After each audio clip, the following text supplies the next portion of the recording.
जीतन राम मांझी ये नाम सुनते ही आपको सहसा इस बात की तरफ ध्यान चला जाता होगा कि ज़रूर कुछ न कुछ ऐसा बयान आया है जिसको लेकर के बिहार की राजनीति में चर्चा होगी। लेकिन इस बार हम आपको गंभीर बात बता रहे हैं।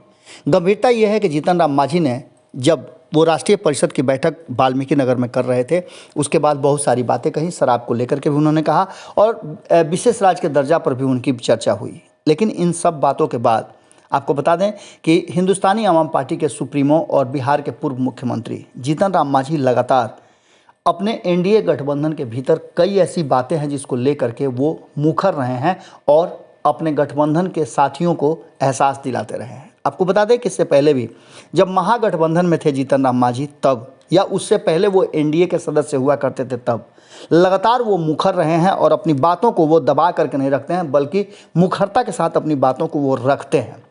भारतीय जनता पार्टी और नीतीश कुमार दोनों को इस बात का एहसास है, क्योंकि दोनों ही जीतन राम मांझी के साथ रहने का अनुभव प्राप्त कर चुके हैं और साथ ही भारतीय जनता पार्टी को भी इस बात का एहसास है।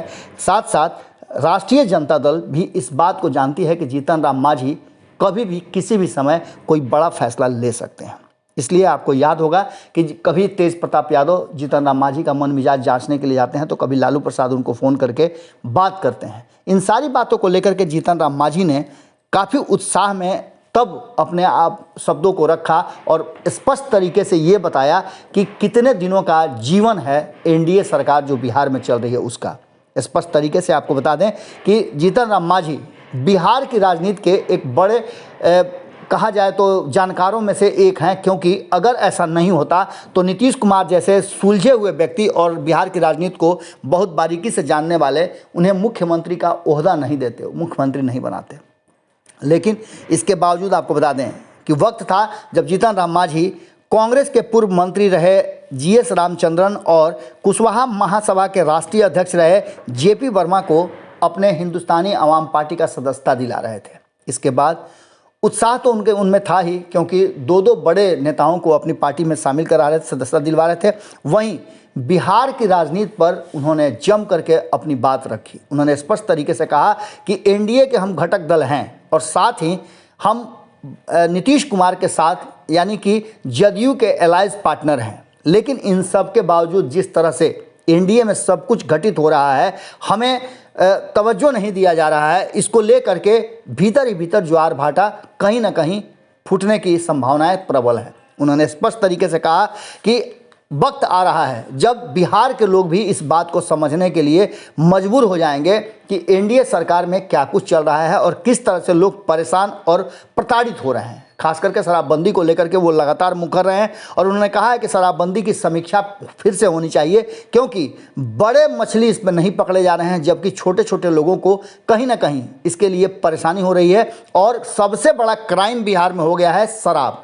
इन सब बातों को लेकर के उन्होंने स्पष्ट तरीके से कहा कि जिस तरह से एनडीए राख के ढेर पर बैठा हुआ है, कभी भी विस्फोट हो सकता है। और उन्होंने तो समय भी बता दिया कि खरमास खत्म होने दीजिए, उसके बाद से तलखियां देखने को मिलेगी। और मार्च आते आते तक, यानी कि उनका सीधा ध्यान था कि उत्तर प्रदेश चुनाव से ठीक पहले बिहार में बड़ा राजनीतिक परिवर्तन हो सकता है। और ये बातें उन्होंने ऑन द रिकॉर्ड कही है और ये छोटी बात नहीं है। एक तरफ जहां मुकेश सहनी लगातार इस बात को कह रहे हैं कि धोखेबाज है भारतीय जनता पार्टी, वहीं नीतीश कुमार के सबसे करीबी कहे जाने वाले वर्तमान परिस्थिति में जीतन राम मांझी यदि ये कहते हैं कि मार्च तक ही भविष्य है, जीवन है इस बिहार की एनडीए सरकार का, तो इस बात को आप नज़रअंदाज नहीं कर सकते हैं। जीतन राम मांझी के इस बयान को लेकर के अब राजनीतिक गलियारे के साथ साथ पत्रकार बिरादरी में भी चर्चा होने लगी है कि क्या ये सीरियस बात है, क्या कहीं ना कहीं जीतन राम मांझी जो बात कह रहे हैं उस बात का कोई